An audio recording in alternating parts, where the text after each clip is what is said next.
प्यारे बच्चों, पिछली वीडियो में आपने देखा कि बच्चे जो हैं जब पतंग उड़ाते हैं तो आसमान में ऐसे लगता है रंग बिरंगी तितलियों की दुनिया फैल गई है, क्योंकि रंग बिरंगी पतंग जब आसमान में उड़ती हैं तो वो बहुत ही तितलियों के समान सुंदर लगती है। आगे कभी क्या करें, बच्चों की जो बाल सुलभ जो उनकी क्रियाएं होती हैं, खेल की क्रियाएं होती हैं, वो कैसी लगती हैं और वो बच्चे कैसे लगते हैं। जन्म से ही वे अपने साथ लाते हैं कपास, पृथ्वी घूमती हुई आती है उनके बेचैन पैरों के पास। जब वे दौड़ते हैं बेसुध छतों को नरम बनाते थे, दिशाओं को मृदंग की तरह बजाते थे। कवि कह रहे हैं कि जब बच्चे जो है जब जन्म लेता है तो बिल्कुल ही नाजुक और नरम होता है, कोमल होता है। जैसे कॉटन आपको अंग्रेजी में जिसको बोलते हैं, रुई भी बोलते हैं, कपास भी बोलते हैं, तो वो ऐसे लगते हैं जैसे कपास जैसे कोमल है। जन्म से ही वे अपने साथ लाते हैं कपास, अर्थात बच्चे जन्म से ही कोमल होते हैं, कपास की तरह कोमल होते हैं। पृथ्वी घूमती हुई आती है उनके बेचैन पैरों के पास, और जब वो छतों पर घूमते हैं तो ऐसे लगता है, बेचैन क्यों कहा है, क्योंकि वो पतंग उड़ाने के लिए बेचैन होते हैं। तो जब बच्चे छतों पर घूमते हैं तो ऐसे लगता है पृथ्वी भी घूमती हुई उनके कोमल पैरों को छूने के लिए बेचैन है। जब वे दौड़ते हैं बेसुध छतों में, और जब वो बेसुध का मतलब जब वो पतंग उड़ाने की मतलब हर बच्चे की कोशिश होती है कि मेरी पतंग सबसे ऊंचे जाए, तो उनको अपना भी होश नहीं रहता, इसीलिए कहा बेसुध का मतलब ऐसे तो बेहोश होता है, होशो हवास खो देना बेसुध होता है। तो जब वो छतों पर बेसुध होकर छतों पर पतंग उड़ाने के लिए दौड़ते हैं तो ऐसे लगता है छत भी उनके लिए नाजुक बन गई है, नरम बन गई है। और दिशाएं, मृदंग एक बाजा होता है जिसकी मधुर ध्वनि आती है। तो कवि कह रहे हैं कि जब वो इधर उधर छतों पर दौड़ते हैं तो ऐसे लगता है दिशाएं मृदंग की तरह बज रही हैं, अर्थात सभी दिशाओं में मनोहारी दृश्य प्रस्तुत हो जाते हैं। बच्चों की जो क्रीड़ाओं को देखकर सभी ओर आकर्षण का केंद्र बन जाता है। जब ये पेंग भरते हुए चले आते हैं डाल की तरह लचीले वेग से, अक्सर पेड़ की टहनियाँ जब तेज हवा चलती है तो ऊपर नीचे हिलती हैं, तो पेंग का मतलब था झूला। जब ये पेंग भरते हुए, क्योंकि बच्चे टिकते तो है नहीं एक जगह, वो आगे पीछे ऊंचे, कभी ऊपर कभी नीचे, अपनी पतंग को ऊंचा उठाने के लिए वो इधर उधर दौड़ते हैं। तो वो ऐसे लगता है जैसे वो कोई पेड़ की टहनियाँ डाल की तरह, पेड़ की टहनियाँ बहुत तेज हवा के झोंके के साथ ऊपर नीचे हिल रही हों, अर्थात बच्चे कभी ऊपर तो कभी नीचे इधर उधर दौड़ते रहते हैं। दोबारा फिर करती हूँ मैं।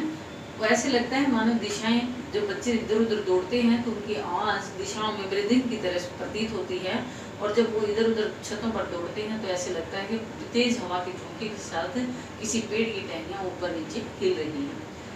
छतों के खतरनाक किनारों तक, ये तीसरा पद है, छतों के खतरनाक किनारों तक उस समय गिराने से बचाता है हमें सिर्फ उनके ही रोमांचित शरीर का संगीत। कभी कह रहे हैं कि बच्चे बहुत ही रोमांचित हो जाते हैं, यानी खुशी से भर जाते हैं पतंग उड़ाते हुए, उनको कोई बचाने वाला नहीं होता। अगर वो गिरने की स्थिति में आ जाते हैं खतरनाक किनारों तक, मतलब छतों के खतरनाक किनारों तक भी वो पहुंच जाते हैं, लेकिन उन्हें पतंग उड़ानी होती है और उसी रोमांच के कारण वो अपने आप को बचा भी लेते हैं। तो छतों के खतरनाक किनारों तक जब उस समय उनको गिरने से बचाता है उन्हें सिर्फ उनके ही रोमांचित शरीर का संगीत, उनके शरीर के अंदर एक रोमांच संगीत की तरह बजता रहता है, बजता रहता है, और वो उस संगीत के कारण ही अपने आप को बचा लेते हैं, क्योंकि उनका एकमात्र मकसद अपनी पतंग को ऊंचा उठाना है, और ऊंचा उठाने के लिए अपने आप को बचाने का भी खुद ही प्रयास करते हैं। पतंगों की धड़कती ऊंचाइयों उन्हें थाम लेती है महज एक धागे के सहारे, और जैसे जैसे आसमान में पतंग ऊपर उठती जाती है तो एक धागे का सहारा ही उन्हें थामे रखता है, यानी रोके रखता है, उनको छतों पर अपनी पतंग को ऊंचा उठाने के लिए रोके रखता है। दोबारा फिर करती हूँ। अक्सर बच्चे इस पंक्ति में उलझ जाते हैं। ये 2-3 पंक्तियां आगे, पतंगों की धड़कती ऊंचाइयां उन्हें थाम लेती हैं महज एक धागे के सहारे। एक धागा क्योंकि उनके हाथ में होता है और पतंग आसमान में उड़ रही होती है, तो उनकी दिल की धड़कनें उस धागे के सहारे ऐसे लगता है आसमान में ही उड़ रही हैं। फिर आगे कवि कहते हैं कि पतंगों के साथ साथ वे भी उड़ रहे हैं अपने रंध्रों के सहारे। तो रंध्र जो होता है उसको, जो हमारे शरीर के यहाँ पर जो शरीर में बाल होते हैं छोटे छोटे जिसमें से पसीना निकलता है, उसको हम रंध्र भी बोलते हैं और रोम छिद्र भी बोलते हैं। तो उनका रोमांचित शरीर में रोम रोम खुशी से भर जाता है, तो ऐसे लगता है पतंगों के साथ साथ वो भी अपने रोमांचित शरीर के एक एक रोम छिद्र के सहारे आसमान में उड़ रहे हैं, क्योंकि बच्चों का ध्यान सिर्फ और सिर्फ अपनी पतंग पर होता है और ऐसे लगता है वो धरती पर नहीं आसमान में अपनी पतंग के साथ ही उड़ रहे हैं। इसीलिए बार बार कवि कह रहे हैं कि अपने ऐसे लगता है पतंग के साथ साथ वो भी उड़ रहे हैं अपने रोम रोम के सहारे आसमान में।